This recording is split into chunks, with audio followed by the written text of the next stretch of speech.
Olá, tudo bem? Meu nome é Igor Kupstas, eu sou o diretor da O2 Play. A O2 Play é uma distribuidora de filmes em cinema e streaming, e a gente faz parte do grupo O2 Filmes, que é uma produtora que eu acho que a maioria daqui conhece, né? Que fez Cidade de Deus, séries como Cangaço Novo. O melhor filme que já foi feito no Brasil. Olha, meu filme favorito brasileiro. Se os Abdala estão dizendo isso, quem sou eu para negar isso? Acho incrível.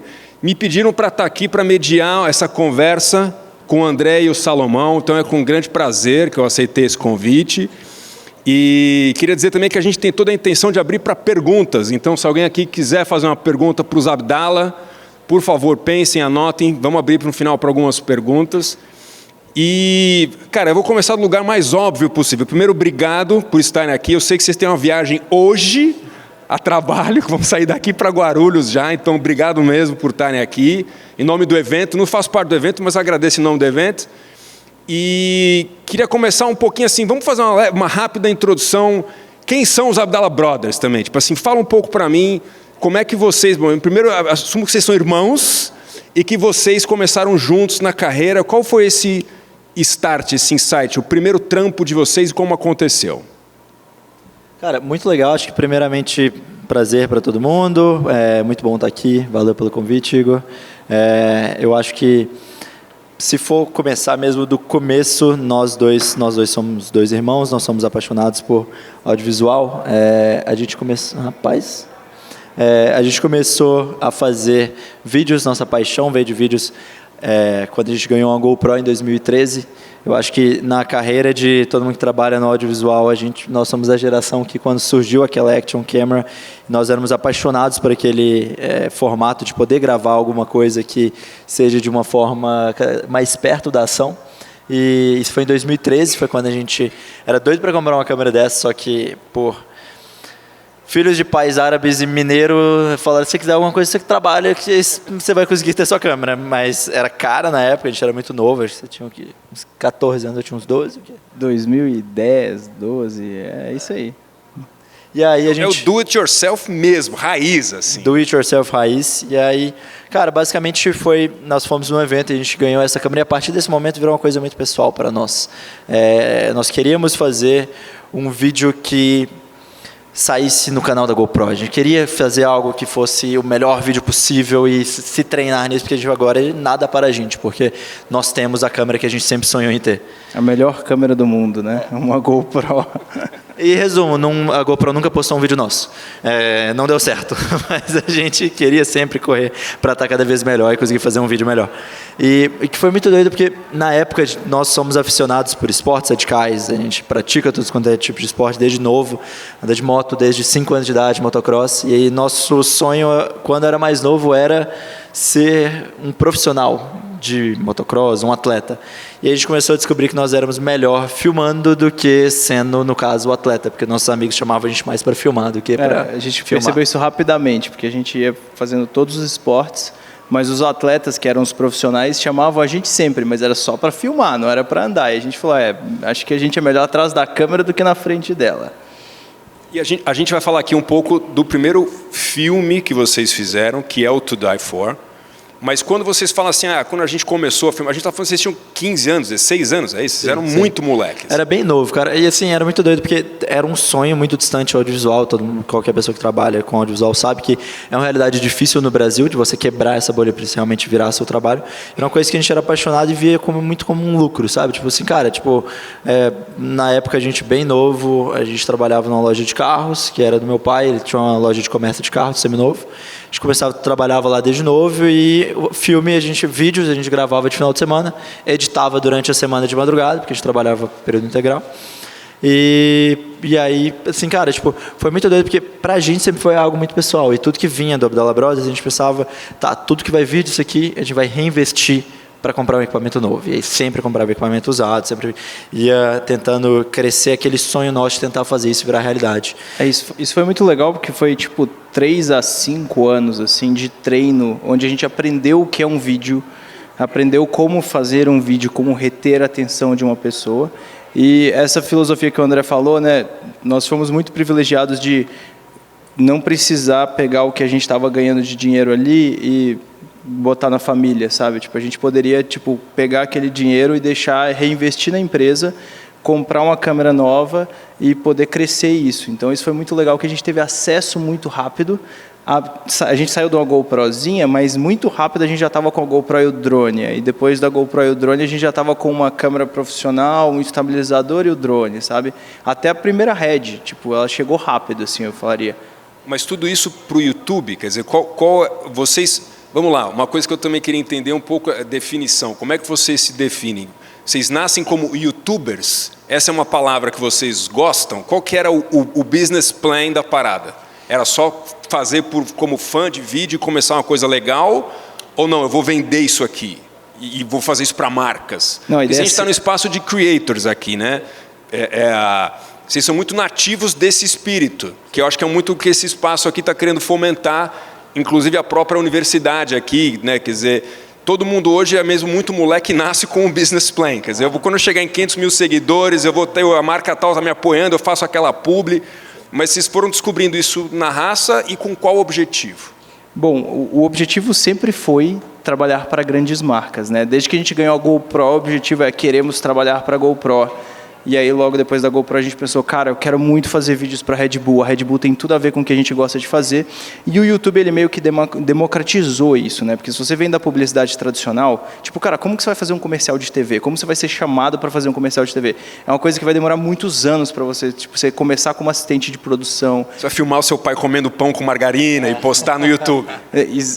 Não existia isso, né? E aí, com a vinda do YouTube, ele começou a democratizar o fato de que as marcas começaram a acessar essa página, que é o YouTube, e ver tipo, os criadores que estão criando conteúdo ali. A gente está falando bem do começo do YouTube, né? Então, era bem interessante, porque hoje tem muito mais, né? Hoje é muito rápido para você começar no YouTube, uma marca ver e você já começar a trabalhar para uma marca, sabe? Isso é uma coisa que você consegue fazer em um ano, mas naquela época não existia isso, não era bem assim, não tinha tanto esse caminho, mas a gente sabia, tipo, cara, esse é o lugar, a gente tem que postar o vídeo aqui, e se o vídeo der certo, talvez essas marcas vão nos reparar. E era uma coisa que sempre foi muito pessoal, sabe? Tipo, nosso objetivo era fazer, era uma coisa, eu acho muito interessante porque, assim, puxando um pouco para o lado do cinema, uma coisa que o Tarantino fala muito, que faça uma coisa que seja pessoal num nível que você ficaria com vergonha de soltar aquilo.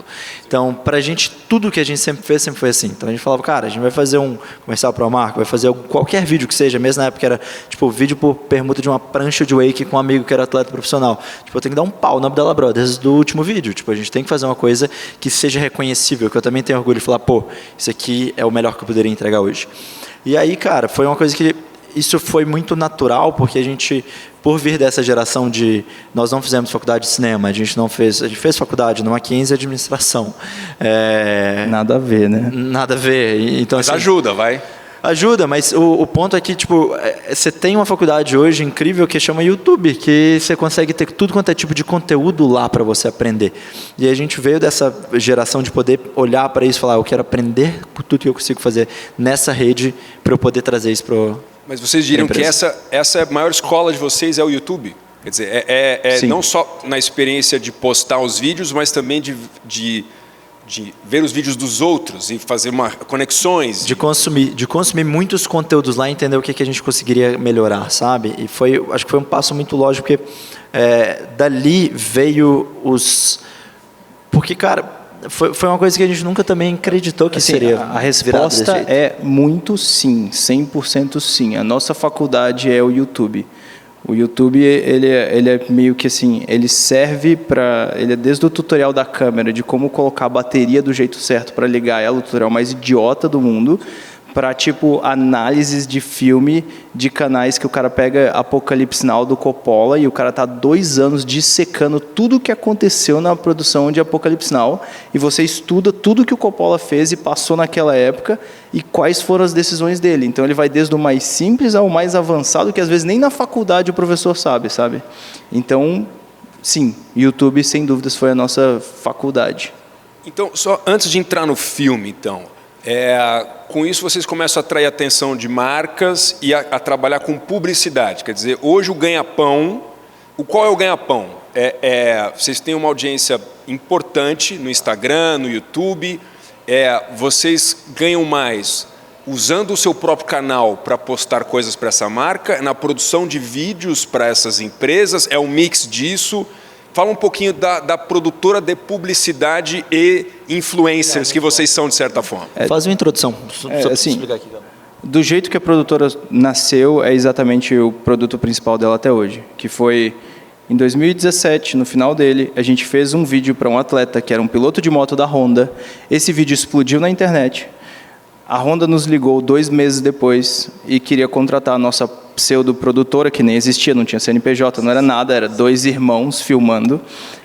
E a Honda ficou impressionada por aquela qualidade e queria contratar aquilo. Então, logo a gente abriu uma empresa, abriu a marca, CNPJ e tudo, já tinha assinatura Abdala Brothers, mas a gente realmente fez a estrutura de empresa para poder ser contratado pela Honda. A gente começou a trabalhar para a Honda fazendo exatamente aquilo que a gente tinha feito organicamente, que era vídeos de corrida contando a história da corrida. E aí da Honda veio a Mercedes, da Mercedes veio a Mercedes AMG Petronas, o time de Fórmula 1, que a gente trabalhou para o Lewis Hamilton, veio a Porsche, veio a Red Bull e etc. E aí, sim, eu posso falar que nasceu a produtora Abdala Brothers, que é uma baita de uma produtora, a gente trabalha muito com publicidade e é o ganha-pão nosso. Então, assim... Mas sempre foi uma coisa que, assim, nós, desde o começo, sabe, a gente tinha nossa estética muito bem formada, porque como... Cara, tipo, sempre foi um sonho muito distante, tipo, a gente não tem ninguém da família que mexe com isso, sabe? E aí a gente falou, cara, se isso der certo, vai ser muito lucro. Então, o único jeito de dar certo é eu vou fazer do jeito que eu acho que é o mais insano possível. Eu acredito que tem pessoas lá de lá que vão gostar desse jeito. E foi muito doido porque as marcas reconheceram isso. Tipo, nós nunca tivemos um departamento de vendas para ir atrás das agências das marcas. Do nosso vídeo que a gente fez para um atleta da Honda, veio a Honda Motos do Brasil, que a gente com 17, 19 anos, a nossa nota fiscal 001 foi para a Honda. E aí foi aí que nosso pai nos demitiu e falou, pô, se a sua nota fiscal é para a Honda, vai para lá, eu consigo arranjar outro. Vocês trabalhavam na loja ainda? Ainda trabalhava na loja. E aí ele falou, pô, velho, vai tentar isso, talvez vai dar muito certo. Incrível, vocês estão demitidos agora. Estão demitidos, vai lá que talvez vai dar certo. E aí, cara, e a partir disso veio cada cliente, cada tipo de marca diferente. Mas uma coisa que sempre encantou muito a gente era que nós somos muito apaixonados pelo que nós fazemos. A gente trabalha com algo que para mim é muito incrível, é poder estar próximo de uma coisa que é um lançamento que ninguém viu, ou estar próximo de um instante que, tipo, cara, você... A minha câmera me levou para lugares que dinheiro nunca vai comprar. Tipo, filmar o Lewis Hamilton dentro do box da Fórmula 1, desde os primeiros treinos livres até a corrida, dentro do box ali com os mecânicos, e só se for mecânico dele, porque não existe pagar para estar lá. O projeto que a gente fez para a Red Bull, que foi a Letícia Skygrind, não sei se vocês já viram, que é a Letícia Buffoni salta de skate de um avião, faz uma manobra de salto de skate. Esse projeto foi produzido e dirigido por nós. Cara, tipo, eu tô ali... 3 recordes mundiais em um dia 3 só. 3 Guinness em um dia só. Estou a 15 mil pés de altura, com a Red, com a Panavision na mão daqui para o além, e a maior skatista de todos os tempos saltando na minha frente de paraquedas de skate. Tipo, esse tipo de coisas foi uma coisa que, assim, a gente falou, cara, eu gosto muito disso, eu sou apaixonado com isso. Então, veio de uma coisa natural da gente postar isso nas nossas redes sociais. E aí a gente começou a criar o canal do YouTube, de Instagram também. Tem uma coisa que é o seguinte, nós temos a gente foi criado vendo atletas de alta performance competirem. E a gente cresceu filmando esses caras. O que um atleta de alta performance quer ser? Ele quer ser o melhor do mundo. Ele quer competir no Mundial e ganhar. Medalha de ouro. Medalha de ouro. É chão ou champanhe, então, é basicamente isso. Você pega um piloto, um piloto de kart, ele não quer ficar no kart, ele não quer ganhar no kart, ele quer a chance de ir para a Fórmula 1 e ser um bom piloto de Fórmula 1, e ser um ganhador, um vencedor de Fórmula 1. Isso vai para todos os tipos de atletas que a gente trabalhou a nossa vida inteira. Então, o nosso pensamento sempre foi qual que é o topo do que a gente faz? Qual que é a Fórmula 1 do vídeo? É o cinema, é fazer filmes. Então, querendo ou não, para nós não importava muito se valia a pena ou não, se financeiramente é melhor ficar na publicidade ou não. O que a gente olhou foi como que a gente traça o nosso caminho, que é o caminho do kart para a Fórmula 4, para a Fórmula 3, para a Fórmula 2, para virar um piloto de Fórmula 1, como que a gente traça o nosso caminho para que a gente consiga fazer filmes. feature films. Então, como que a gente faz para fazer isso? E a gente estudou a história de vários diretores que a gente admirava muito. E a história de um dos diretores que a gente mais se identificou foi a do Fincher. O David Fincher é um cara que vem da publicidade. E aí o cara foi um cara muito foda na publicidade, fazia baitas filmes publicitários e que teve a chance de fazer um filme. Coitado, era Alien 3, né? Mas beleza. Depois de Alien 3, foi um grande sucesso. Ele publicamente já falou várias vezes que foi uma experiência terrível para ele. Pô, mas também não tem script, né? Coitado dele. Mas, enfim. Então, eu vi no cinema Alien 3, só para full disclosure. Poxa, legal, privilegiado. Eu gostei, né? até na época, mas sim. Então, e aí nossa ideia foi, cara, vamos usar a publicidade para nos treinar como diretores de filme. Então, basicamente, a gente não fala isso para os nossos clientes, mas eles estão pagando para os nossos mini curtas. A gente está fazendo o nosso próprio curta, treinando habilidades que a gente gostaria de ter como diretores de filme, e eles estão pagando por isso, financiando tudo ali para a gente. Então foi um jeito muito sustentável que a gente desenvolveu, onde teve bastante sucesso na publicidade, os clientes gostam muito, mas o mais importante para a gente é a habilidade, o skill que eu, como diretor, estou ganhando. E a gente sempre soube, o Fórmula 1 é o cinema, é o nosso filme, é a gente fazer o nosso primeiro filme. E por muitos anos a gente discutiu qual seria o conceito, qual seria o roteiro, porque a gente sabia, nenhum grande estúdio, você é da O2 Play, então você sabe muito bem disso. Vocês não vão lá financiar o filme de ninguém, de um diretor de primeira viagem. Difícil. Bem difícil. Você vai falar, pô, Meirelles, você sabe o que você está fazendo, cara, você fez o melhor filme do Brasil. Não, e muito ele pagou do bolso, o próprio Cidade de Deus também. Na verdade, essa é a história de todos os bons diretores, né? Chegou um ponto que o cara teve que botar o dinheiro onde está a língua dele, no que ele está falando. Ele tem que mostrar que ele consegue se sustentar e que ele não depende de ninguém. E aí a gente começou a pensar, tipo, cara, realmente, né? Tipo, ó, nenhum estúdio grande vai vir para a gente e falar, toma aqui a budget, faz o filme que você quiser, tem total controle. Não. Então vamos desenvolver o nosso roteiro. Ó, tem um drone aqui. Legal. Vamos desenvolver. Essa aqui é a DJI. É a marca. É essa aí que a gente está filmando. Mas, então, vamos lá, porque a gente também não tem tanto tempo assim. Esse é o To Die For? Esse é o To Die For. O momento chegou. Isso, o To Die For foi um conceito que a gente fez, que nós sentamos e falamos, como que a gente cria o nosso primeiro filme? E aí o primeiro argumento que a gente teve que responder é, qual é a habilidade que nós temos que é melhor do que a de qualquer um outro? Porque eu tenho que pegar as minhas qualidades e trabalhar elas. Então, se você pega o primeiro filme do Christopher Nolan, desde o primeiro filme, desde Following, aí depois Memento, ele sempre está falando de tempo. Ele é fascinado pelo tempo. Se você pega o primeiro filme do Tarantino, é igualzinho a todos os outros filmes do Tarantino. É diálogo rápido, cortante, nenhum personagem vai ficar vivo se não precisar ficar vivo. E vai ter sangue para todo quanto é lado. Então, ele está sempre batendo nas suas grandes qualidades. Eles todos estão fazendo isso. E, bom, nós vimos do racing, né? Nós vimos do mundo de carros.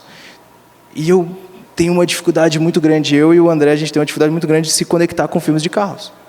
Porque, cara, é sempre muito hollywoodizado, é sempre uma história muito romantizada e nunca mostra uma história muito interessante, que é o que acontece por trás das câmeras.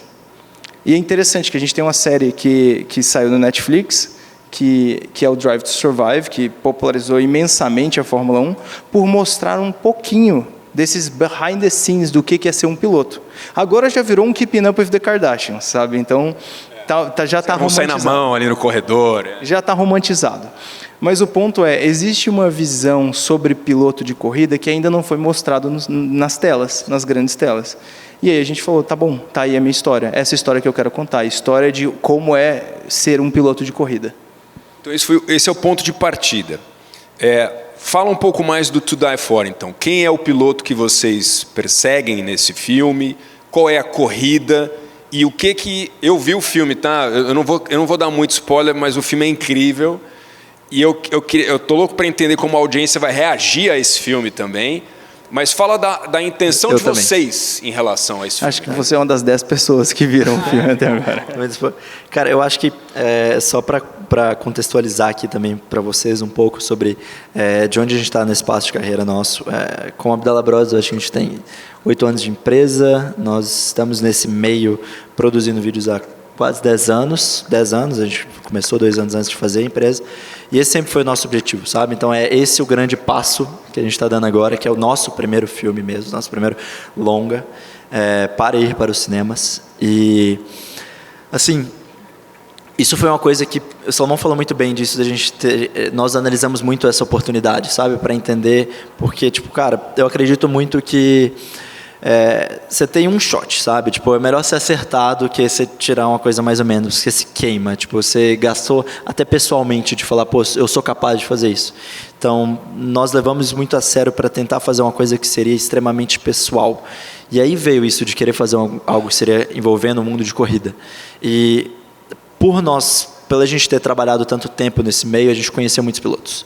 E uma coisa que é muito comum dos pilotos que eu admiro muito é que existe uma coisa que, pô, todo mundo aqui tem, que é a ambição. E é um sentimento que, para mim, que é muito pessoal. Porque a minha ambição é o cinema. Tipo, a gente estava até conversando fora de entrar aqui, de tipo, pô, cara, o que faz vocês quererem ir para o cinema? Porque, financeiramente, publicidade é muito melhor. E não é sobre o dinheiro. É sobre, tem alguma coisa dentro de mim que eu não consigo dormir se eu falar, eu quero ver se meu potencial consigo chegar lá. Se brincar no playground dos grandes, do que as pessoas fizeram ali, eu quero testar meu potencial para tentar chegar lá. E, cara, é basicamente isso que me faz querer levantar, querer dormir mais tarde, querer estudar sem parar. E o que eu acho muito interessante é que o piloto tem isso, só que ele tem um plus a mais da ambição. Ele coloca a vida dele em risco. Porque, tipo, não é pelo troféu, não é pela grana que ele vai ganhar no final, porque ele já está super bem se ele está correndo naquela categoria. É pela ambição própria. Eu acredito que cada um aqui tem isso em algum aspecto da vida. Seja algo pessoal, seja algum tipo de esporte que você pratica, seja sua família, seu trabalho. E no filme a gente queria tratar sobre isso, sobre esse sentimento.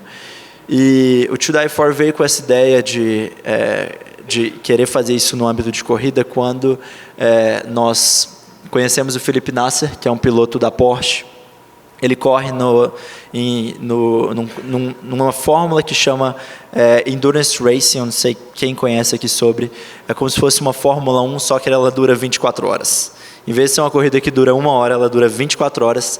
Tem 3 pilotos e o carro fica correndo 24 horas sem parar. É um carro tão veloz e tão competente quanto um carro de Fórmula 1. E o que é o mais louco disso é que o drama não acaba, né? Isso que eu ia falar agora, que diferente da Fórmula 1, que normalmente o qualifying determina quem vai ganhar a corrida, né? Você pegou pole, cara, grandes as chances de você ganhar essa corrida. Nas 24 horas de Le Mans, seu qualifying não vale quase nada, porque são 24 horas de corrida. Tudo pode acontecer. Você pode liderar a corrida inteira e nos últimos 10 minutos seu carro quebrar, coisa que já aconteceu várias vezes, inclusive com o Fernando Alonso, que parou o carro na frente da linha de chegada, ia ganhar Le Mans e não conseguiu porque o carro quebrou na última hora. Então, assim, ela é uma corrida que gera muita história para a gente, porque tudo pode acontecer. E sentando com o Felipe, a gente entendeu e percebeu uma coisa que é raro, nem todo piloto tem isso, mas é o tipo de piloto que ele tem a habilidade e ele tem a fome de ganhar a qualquer custo. Então a gente sentou com ele, a gente analisou o carro dele era capaz de ter vitória. O Felipe é um dos pilotos que, quando estreou na Fórmula 1, ele ficou na frente do Carlos Sainz e 1 ponto atrás do Max Verstappen. Então a gente tem um piloto com muita habilidade. E, ao mesmo tempo, o sonho da vida dele não é ser piloto de Fórmula 1, não é ganhar uma corrida de Fórmula 1, é ganhar as 24 horas de Le Mans. O cara tem 3 vitórias nas 24 horas de Daytona. Então, quem assistiu o filme da Fórmula 1, espero que todo mundo tenha assistido. A corrida que o Brad Pitt ganha é a corrida que o Felipe ganhou já 3 vezes no overall, né, na categoria mais alta, que é o hipercarro. Então, a categoria até mais alta do que a que o próprio Brad Pitt corre no filme. O cara é 3 vezes campeão, mas ele não está nem aí para isso. Ele quer ganhar as 24 horas de Le Mans. A existência dele é sobre ganhar essa corrida. E aí a gente falou, tá bom, a gente tem o nosso protagonista e a gente vai fazer uma coisa meio absurda e maluca, que é, ao invés de a gente roteirizar um filme e filmar um filme de ficção, nós vamos para uma corrida de verdade, com um protagonista real, que vai correr essa corrida de verdade, e nós vamos filmar como um feature film. Então nós vamos captar essa história, e nós vamos editar ela. Então o nosso roteiro, existe um roteiro de introdução do filme, que foi escrito antes do filme.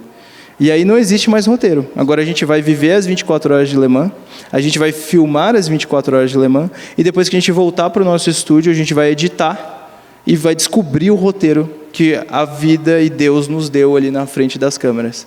Então, é uma coisa muito arriscada, é um baita de um all-in, fazer uma produção de filme sem ter esse roteiro, né? Só que, ao mesmo tempo, faz isso ser muito emocionante para todo mundo, para quem está por trás das câmeras, para quem está na frente das câmeras, para quem vai assistir, para a audiência que vai assistir, vai saber, cara, isso não foi ensaiado, isso é real. Porque a gente está nesse movimento do cinema, né? Onde todos os filmes agora estão fazendo marketing, no CGI, no VFX. Por quê? Porque os filmes estavam ficando muito marvelizados, com tela verde e azul para tudo quanto é lado, e os atores nem usavam mais roupa nenhuma, era tudo tela verde. E aí o que aconteceu? Veio o Top Gun, veio vários outros diretores que gostam muito de fazer as coisas do jeito real, como Christopher Nolan, o Maguire e etc. E começaram a mostrar como é legal fazer para valer. Eu acho que o nosso filme ele leva isso para o próximo nível, para o próximo level do fazer para valer, porque realmente foi para valer. Não é um ator ali, é um protagonista de verdade. E você está vendo uma história que aconteceu de verdade. Parece muito roteirizada. Eu acho que você pode concordar comigo que parece muito roteirizada, porém é uma história real. Não, e essa acho que é uma das coisas que impressiona no filme, que é a intimidade que vocês têm com o Felipe nessa jornada toda, que é algo que, do pouco que vocês colocaram também de alguns outros especialistas que viram o filme, falam assim, eu nunca vi nada assim. E eu acho que o filme tem muito dessa qualidade, eu nunca vi nada assim. Como é que vocês produziram esse filme? E como é que foi ter uma ideia de um roteiro e ao mesmo tempo estar lá vendido sem saber o que vai acontecer? Eu acho que antes de entrar na produção, foi muito louco porque a gente teve que ser muito sensível para entender a história que estava acontecendo ali. Acontecendo um time, quer dizer, literalmente se o cara se ele ultrapassou alguém, vocês falam, será que ele vai ganhar a corrida? Se ele perde uma posição, será que ele vai perder a corrida? Vocês estão descobrindo ali. Foi uma emoção insana poder gravar isso, porque a gente não tinha noção do que estava acontecendo. E assim, ter a sensibilidade de entender e buscar a história que a gente tinha que fazer. A gente sentava e a gente praticamente não dormiu durante essa uma semana, porque entre começar os treinos livres até a corrida, e a corrida dura 24 horas, a gente não dormia porque a gente chegava no final do dia de Salomão e a gente começava a escrever coisas cara, isso aconteceu assim hoje, a gente pode tentar gravar isso amanhã, porque se isso acontecer dessa forma, a gente vai estar no lugar certo. E muitas coisas a gente acertou assim. E a questão... Assistiu uma puta equipe, muitas câmeras. Não. Muita gente. Nós temos uma coisa muito legal, né? A gente usou a Porsche, é um grande cliente do Abdala Brothers como produtora. Por conta disso, a gente tem uma abertura com a Porsche global muito grande. Então, quando a gente avisou para os alemães que a gente queria fazer um filme do piloto deles, eles acharam ótimo. Principalmente que eles não precisavam pagar.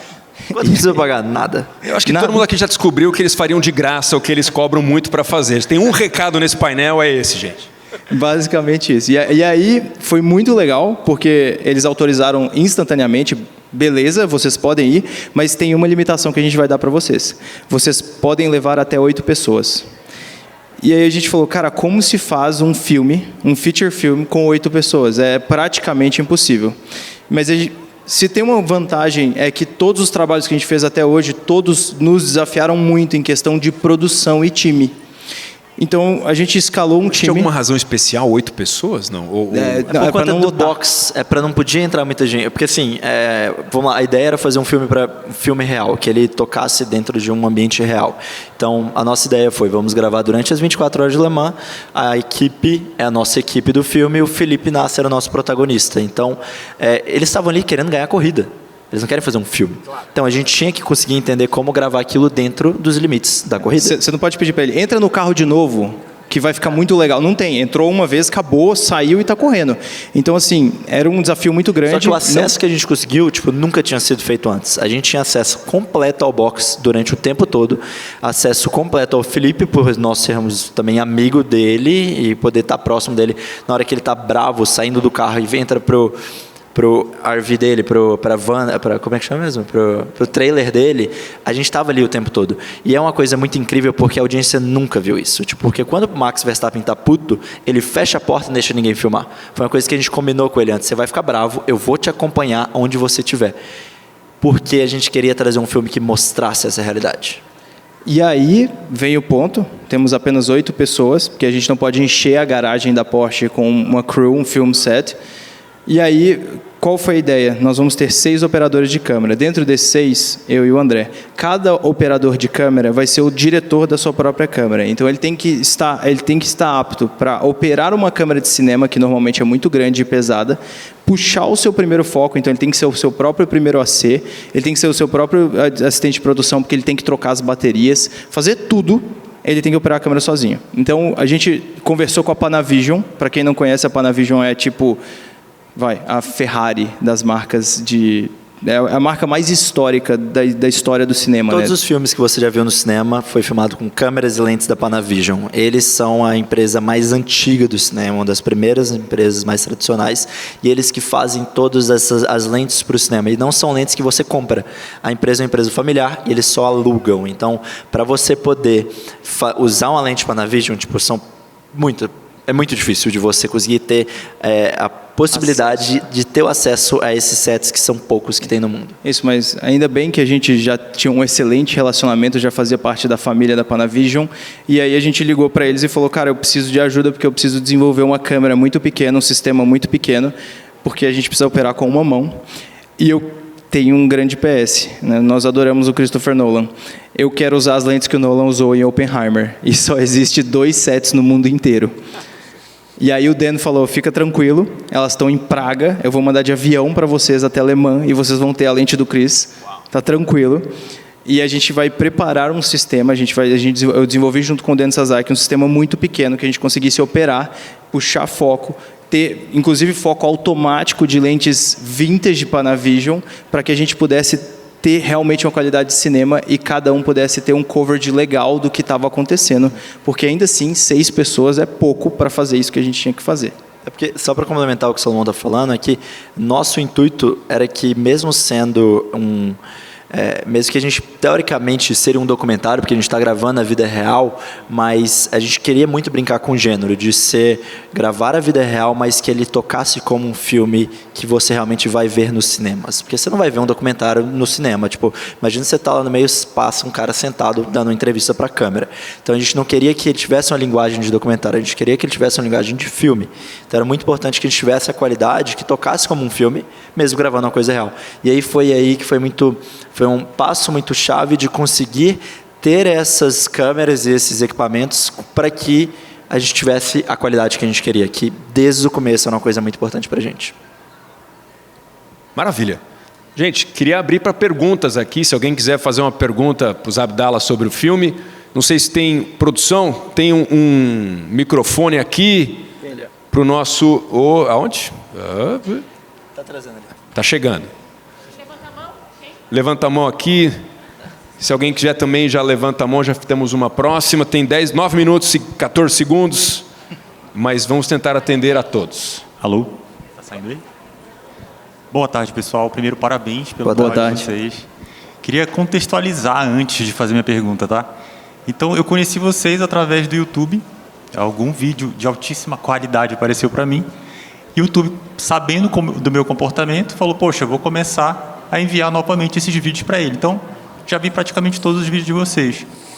E até então, não conhecia de forma profunda a história de vocês, né? Então, para mim, vocês eram excelentes creators, certo?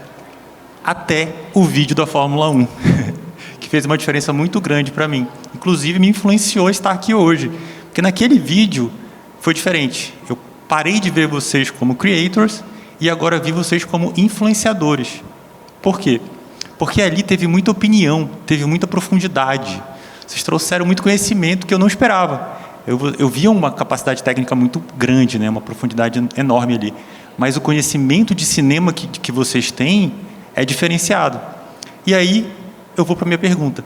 Como que vocês estão se vendo a partir daqui para frente, né? Vocês se veem mais como creators ou como influenciadores? Boa, muito obrigado pelas palavras. Cara, para ser muito sincero, eu acho que eu não me vejo como nenhum dos dois. Eu me vejo mesmo como diretor de filme. Só que como parte da nova geração de diretores de filme, a gente é muito próximo da nossa audiência, né? Tipo, eu sou um grande fã de Christopher Nolan, ele é meu diretor favorito da vida. Eu acho esse cara o melhor de todos os tempos. Max Verstappen de direção, Christopher Nolan. Só que ele não tem nem telefone ou e-mail. Tipo, se você gosta do Nolan, Ele vive velho, na a Idade única da Pedra. coisa que você vai poder fazer para se conectar com ele é assistir o filme dele, que vai acontecer de 2 a 4 anos, cada vez a cada 2 a 4 anos. Acho que ele não tira Olimpíadas. selfies, né? Tipo, assim, Não. Nada. Quando a gente conheceu ele, a gente, depois de conversar uns 30 minutos, eu olhei para ele e falei, eu vou cometer um pecado, mas por favor, eu faço isso por conta de você. Vamos tirar uma foto? Ah, ok. Então o ponto é, esse é um cara que eu gosto muito, mas eu não consigo estar próximo dele. Eu quero ser próximo do meu público. Eu quero conversar com o meu público. Eu quero que ele entenda o que eu estou fazendo e a gente possa... Porque, querendo ou não, a gente está se expondo aqui, né? É um espaço muito vulnerável. Eu estou fazendo meu primeiro filme. A gente está botando para o mundo e falando, eu acho isso incrível, mas o que vocês acham disso? Então, eu quero muito estar próximo. E aí, como a gente veio dessa geração de YouTube, onde a gente vem de Casey Neistat, etc., onde eles conversam com o seu público... Apesar do meu paixão ser cinema e eu ser um diretor de filmes, eu quero conversar com vocês. Eu quero estar perto, eu quero ouvir e compartilhar um pouco do porquê que é importante para mim. Eu acho que, só complementando o que o Salomão falou, é criar nos filmes e poder estar ali, como se fosse, no caso, você falou sobre influência, poder influenciar essa nova geração da mesma forma que eu fui. Porque hoje em dia você não precisa mais de faculdade de cinema.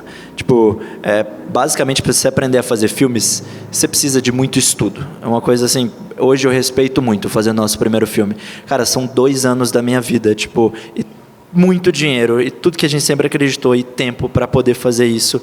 Só que, cara, é muito pessoal, sabe? Então, tudo que eu puder passar de volta agora, a gente vê dessa forma, sabe? Nosso canal do YouTube, nosso Instagram, para poder passar da mesma forma que pessoas lá de fora fizeram pra gente, mas para a comunidade no Brasil.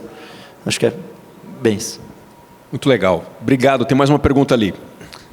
E aí, galera, beleza? Bom, meu nome é Américo, prazer aí para todo mundo.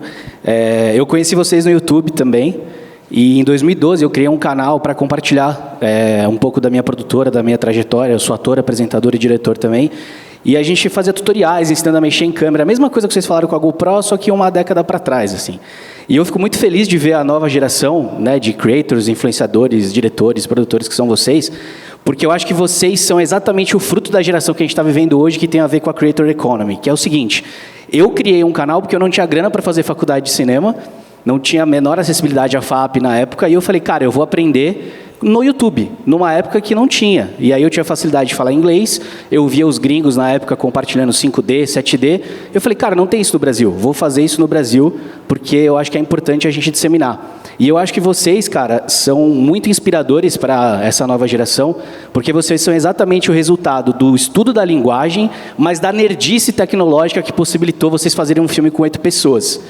Então eu queria parabenizar vocês e, como curiosidade, até porque a gente está próximo e tem o prazer de ser Team Galaxy, poder estar no mercado aí, né, criando conteúdo juntos, eu queria saber, do mesmo jeito que vocês humanizaram os pilotos e tentaram trazer uma coisa que a galera não vê, queria saber alguma história que rolou durante essas 24 horas que vocês gravaram, para saber o que aconteceu, que, sei lá, alguma curiosidade, alguma coisa tecnológica que vocês desenvolveram nesse rig da Panavision aí, alguma solução tecnológica que vocês inventaram, porque eu acho que isso é muito legal para a galera se inspirar também e saber algum bastidor que aconteceu nessa equipe de 8 pessoas para gravar esse filme. E parabéns. Obrigado. Valeu. Muito obrigado pelas palavras. Bom, vou contar uma história rápida aqui. Quando a gente foi fazer o filme, a maior dificuldade era puxar foco. Porque, querendo ou não, essas lentes... Isso. Que é a parte legal é o seguinte. O difícil as lentes da Panavision são lentes muito antigas, de 1970, muito históricas. E, cara, quando você abre ela inteira, a gente tinha lente lá que era f1.2, T1.2, né? Não é nem F, é T1.2. E elas desfocam muito. E cara, é impossível. É impossível você puxar o foco e operar a câmera ao mesmo tempo. Só que eu queria ter essa qualidade, eu queria ter essa qualidade de desfoque, eu queria ter essa imagem perfeita desse jeito. O que foi muito legal é que, junto com a Panavision, veio a DJI. E a DJI, naquela época, está desenvolvendo um protótipo de um produto que ia usar LiDAR, que é aquele mesmo sensor que tem no seu celular, que mede a distância e fala, você está a 12,5 metros de mim. Então, ele bota a lente a 12,5 metros. E ele, essencialmente, traz autofoco para uma lente de 1970. Então, a gente recebeu 6 unidades desse equipamento protótipo, que não tinha lançado ainda, super segredo, não podia postar nada. A DJI enviou de Los Angeles para Le Mans, e chegou lá e a gente conseguiu usar o sistema de autofoco para que a gente pudesse ter a qualidade do filme do Nolan, só que ao mesmo tempo com um operador, que não é o caso dele, né? Que ele vai ter várias pessoas ali atrás da câmera operando e puxando foco e deixando a imagem perfeita. Então foi isso. É uma historinha aí. Incrível. Acho que é a última pergunta.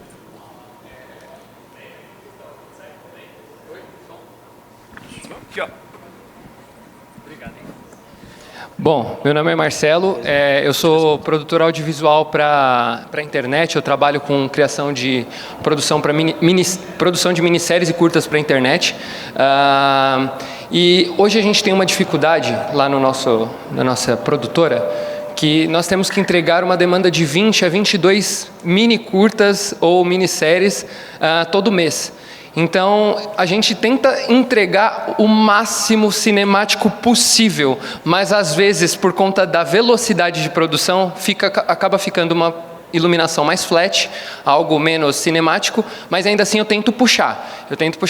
Então, a minha dúvida, seria primeiramente um pedido de dica de como eu poderia aprimorar isso para trazer cada vez mais o cinema para esse tipo de conteúdo, e também queria agradecer esses ensinamentos de vocês, foi uma honra ouvir isso, e é muito legal porque eu tenho histórias parecidas também. Eu comecei estudando o audiovisual num curso, acabei não conseguindo por conta que eu tinha um trabalho CLT, e acabei depois terminando os estudos arduamente todos pela internet. Então é muito legal ouvir isso e saber que a gente consegue chegar nesse nível de produção só trabalhando com estudos próprios. Cara, primeiramente, obrigado. Que legal ouvir isso. Eu acho que motiva muito ver isso no Brasil, as pessoas também investindo dessa forma. Cara, é muito difícil porque com a quantidade das coisas que você vai fazer, tipo, isso, cara, a criatividade é um dreno, né? Tipo, chega uma hora que ela vai acabar, tipo, não existe uma fórmula mágica. Mas eu acho que você sempre tem que... Eu, pessoalmente, eu faço muito isso. Eu tenho que mirar onde que é o melhor nível da arte que eu faço. Se o melhor nível da arte que a gente faz, se você trabalha no audiovisual, é cinema. Então, quanto mais filmes você consumir, quanto mais conteúdos que você consome, tanto no Instagram ou no YouTube, que são voltados a isso, você se abastece para, na hora que você precisar de algo, você vai sair aquele meio criativo seu, vai ser alinhado com as coisas que você consome, sabe? Eu acho que assim, muito mais do que fazer um curso técnico específico, é muito mais se encher com coisas criativamente que vão conversar com o que você faz, sabe? Só pontuar 2 pontos. Primeiro, educação do cliente. Todo cliente, por causa dos outros concorrentes, estão acostumados com muita quantidade e muita velocidade. Educação do cliente. Você vai mostrar para ele, de pouco em pouco, que se reduzir a quantidade pela metade, você tem mais qualidade nesse produto. Isso é o difícil, porque nem todo cliente aceita isso. Então, você tem que saber se vale a pena ou não vale a pena, onde você vai investir sua criatividade e onde não. E número 2, o ponto técnico. Eu sou um grande nerd de equipamentos. É saber o tipo de equipamento que vai ajudar o seu tipo de trabalho específico. Se tem um tipo de trabalho, um equipamento específico para o meu uso retardado de câmera, que uma pessoa tem que fazer tudo, vai ter um para você também e que vai te deixar mais rápido. Provavelmente você já está usando, mas é saber exatamente o que vai fazer a diferença para você ter mais resultado. É isso. André Salomão, obrigado. Considerações finais aqui sobre To Die For.